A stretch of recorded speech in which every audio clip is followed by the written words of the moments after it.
Most people think that breastfeeding comes naturally to all women. And as loving and as tender as the experience may be, it actually can be challenging and even be so painful at times.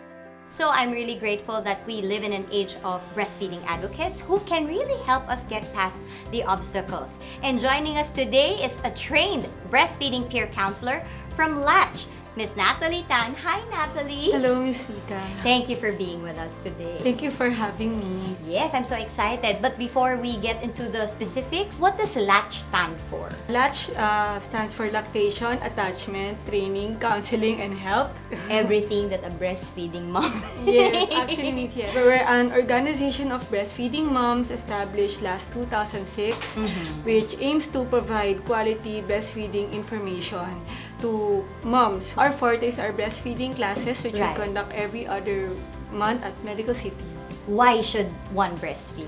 First of all, when you breastfeed your baby, you give the baby the colostrum, which is the first immunization for the baby. And then over time, the antibodies that you produce, you pass it on to your baby. So you protect your baby for various illnesses like lymphoma, childhood cancers. Marami. Mga viruses kasi all around, di ba? Parang it's so hard and to you don't take wanna care of shelter your baby too much naman, also not to be able to go out. Yes. Okay. And at the same time naman, for the mom, you burn 500 calories a day when you breastfeed. And then, a mom who breastfeeds has less chance of Breast cancer. Yes, breast cancer, ovarian, and uterine cancer. So, and then of course, the savings, diba? You know, a lot of people know about the benefits, but some are not aware of how hard it is really. The issues of most moms would be if they would be really be capable of producing enough milk for their baby. Are all moms capable? Well, technically, there are 5% of moms who can be medically diagnosed to have low milk supply. So, super konti lang. And even sila are encouraged to breastfeed as well. The trick is to be confident kasi when it comes to thinking kung may supply ka ba or not. Like when newborns, the baby's tummies are just as small as a calamansi. Yeah, diba? that's what I remember. So, parang if you visualize that, you won't really expect na, kailangan flowing na yung milk ko first day pa lang. Kasi sometimes yun yung issue ng mga moms, parang iyak na iyak yung baby ko, baka wala siya nakukuha. Alam mo, I wanna talk about that because lalo na for the first time moms, how do you know when the baby is in the right position and is suckling correctly? Basically, proper positioning and latching. Kailangan lang naka-align yung head, neck, and then the rest of the body of the baby sa start. It's like when you're drinking, di ba? Hindi ka naman pa ganyan. Kailangan straight, nagfo-flow, di ba? Okay. So when you position your baby, tummy to tummy, and then you have to make sure that the baby is comfortable and you're comfortable. Does breastfeeding make your boobs sag? Because I kind of feel that, you know, it doesn't look that nice anymore, mine. It's more on a genetic thing, the sagging of our breast. Whether or not you breastfeed, magsasag talaga siya. But, of course, there are ways to take care of your breast, especially when you're breastfeeding. Like, most moms would want to wear bra for support. Right. Si Checo was telling me earlier that when she did that, she was really consistent about wearing a bra. You can do that, especially when you're like 3 to 4 months breastfeeding na.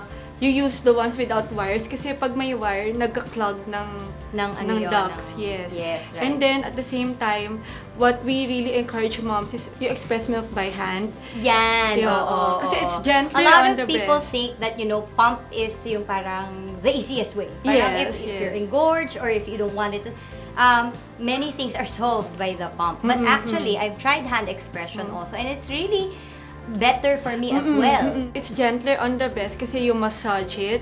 Kasi nga if you do the pumping, it's really not an indication of how much milk you actually produce. That's a common thing also. Maybe you can tell them that when you pump and you don't produce that much, that actually doesn't say that you don't have milk. Hindi pa siya yung nakakatulong eh. Nadi-discourage pa yung mom, bakit drops lang? Right. Especially during the first few weeks.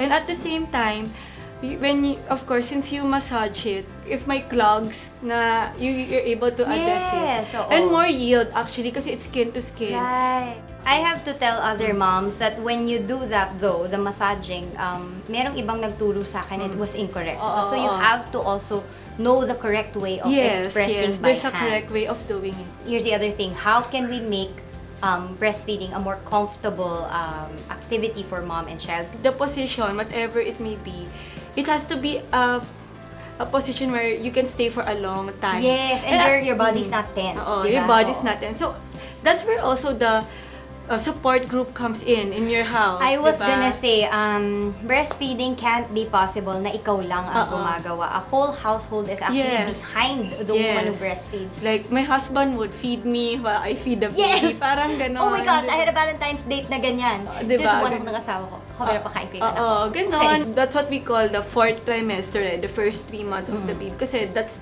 gonna be your main responsibility, feeding the baby. So all the other responsibilities, sana you can ask help from other people sa Right, house mo para di ka matense. Okay, I think it's clear that people who are around breastfeeding moms should be supportive. Husbands, family, friends, but also breastfeeding moms themselves. Kasi I've encountered a couple who kinda come across as judgmental. Or parang the non-breastfeeding mom tuloy feels condemned or is not doing right. What is you have any thoughts on that? For us kasi in L.A.T.C.H, when we undergo training Right. for counseling, the first thing that we would always be reminded about is to listen with love. Kasi when you counsel moms about breastfeeding, they have lots of issues like Right. that. So, if you're able to do it with love, then you won't be judgmental. All you really want is to provide the right information and let the mom make the informed choice. I really believe that breastfeeding is best for babies, but sometimes it really just doesn't work with our what we have. Minsan our resources, even our support groups not there. Maraming problems along the way, and we don't want to be the ones, giving them more to think about, right? And I know that if you're not relaxed, actually the milk doesn't flow, right? Yes, that is So, true.